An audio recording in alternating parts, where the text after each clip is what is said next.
Hi, I'm Claire Rosenberg, and I'm going to be the moderator today for the 1972 election debates between Nixon and McGovern. Okay, so here we go. McGovern, since your first running mate dropped off the ballot due to released information about how he got electroshock therapy, how can you ensure to the American people that your new running mate, Sergeant Shriver, is a good choice? I was deeply saddened to learn about Senator Eagleson's inner struggles, but I talked to him extensively, and he is very happy with my choice in Shriver, and we believe that this is the best way to move forward. And Shriver is a man who always put his country first. He has served in the World War II, and we believe that he is the best vice president that we can now have.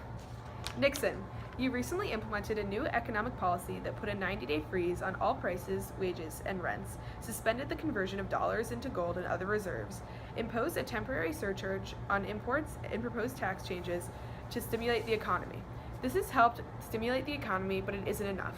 How will you ensure that our economics live up to its potential within the next 4 years? You know, I believe that my actions speak for themselves here. After all, I inherited an economy riddled with inflation due to Johnson's extravagant spending and disregard for his financial advisors. My economic policies of balancing the U.S. budget while supporting the economy through governmental financial intervention has caused our economy to boom. Under my presidency, unemployment has fallen and the economy is growing at a steady rate. I can assure the American people that these upward trends will continue under my re-election. Okay, thank you. McGovern, how do you respond to people calling you a radical leftist? Do you agree with this title? Well, Claire, if it is radical to be fed up with a system that puts the young smoker and lets the big dope racketeer go free, I am radical, but that is a radical justice seeker. The time for senseless wars has come to pass, and so has the time for the war on drugs. And it is time to stop burdening our youth with slaughter, death, and misery. In truth, there is nothing radical about me. I am just an American like all of you who wishes for peace and justice, but the politicized mediums run by President Nixon would have you believe otherwise. Wow, okay, thank you. So this is to both of you. Both of you are veterans of World War II. How do you sympathize with the thousands of men overseas right now in Vietnam? What will your strategy to bring these men home? Well, I would like to think that President Nixon, as a veteran of World War II, would know the pain war brings.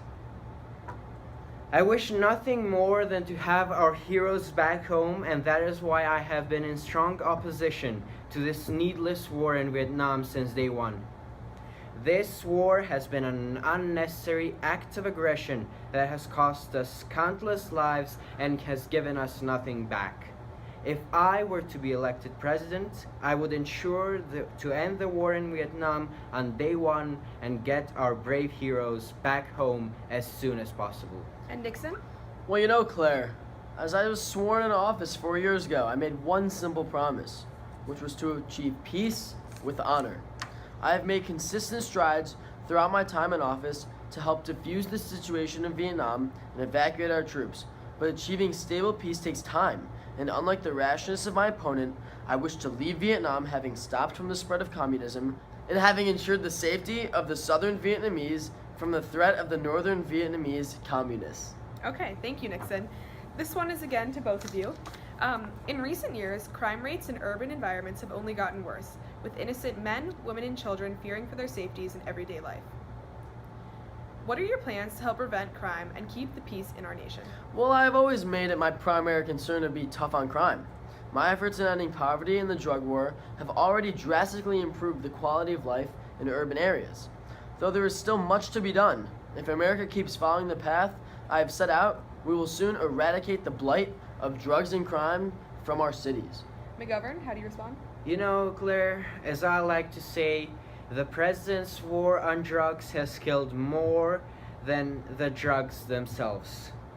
In fact, President Nixon's so-called war on crime is simply a veiled attack on minorities, a desperate attempt to create a scapegoat appealing to racists with dated worldviews. While I agree that crime is an important issue in our country, we must tackle it by supporting the poor and by helping them turn away from crime rather than leading brutal mass incarcerations and waste taxpayer money and in the end again find nothing. So the last question for tonight is not really a question, but do you guys have any final words before we end this debate? McGovern? Thank you. Citizens of America, a tough choice lies ahead of you, but there are two outcomes that can be. Either our soldiers will die in foreign countries for goals that make sense to none of us, or we can have prosperity, balance, and we can finally start working on improving our country. You know, I'm going to keep it simple, fellow Americans. We need change. Thank you and good night.